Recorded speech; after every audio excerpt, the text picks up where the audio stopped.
Si je me retrouve dans une toilette des femmes, bah, je vais me sentir pas du tout à ma place, et c'est ce qui se passe aujourd'hui en Grande-Bretagne.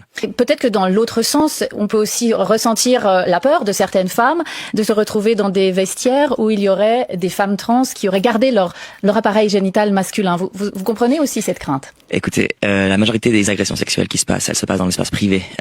C'est 99% des agressions sexuelles qui se passent dans l'espace privé, avec des agressions par quelqu'un qu'on connaît. Donc cette image qu'on a de l'agression sexuelle par des hommes dans des espaces publics, elle est largement fausse.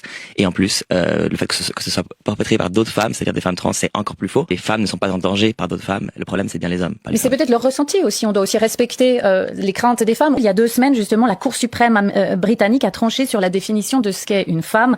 Et elle nous dit qu'elle repose sur la réalité du sexe biologique et non pas sur l'identité de genre. Pour moi, c'est pas du tout la biologie qui définit ce que c'est le genre. Le genre est un construit social. Il y a l'identité de genre et l'expression de genre qui sont deux choses différentes. Mais moi, je suis un homme. Vous voyez, si vous me voyez dans la rue devant moi, vous allez jamais dire bonjour madame. Comment on fait pour filtrer en fait? Est-ce qu'on va mettre des gens qui vont regarder dans le pantalon de chaque personne qui rentre dans les toilettes? Je crois pas. Suffit-il donc de se sentir homme ou femme pour l'être? Oui, alors après, c'est quelque chose de très intime. La plupart des gens ne se posent jamais cette question, d'accord? Le 99% des gens vont pas se demander est-ce que je suis une femme ou un homme, ce qui d'ailleurs est un luxe. Si on se pose cette question et qu'on va jusqu'au bout, c'est parce que vraiment il y a une question d'identité de genre à réaliser. Et en fait, pour moi, la définition d'être un homme, c'est être un homme celui qui le désire. C'est Simone de Beauvoir qui disait que on ne naît pas femme, on le devient. Eh ben, c'est la réalité. On ne naît pas homme, on le devient.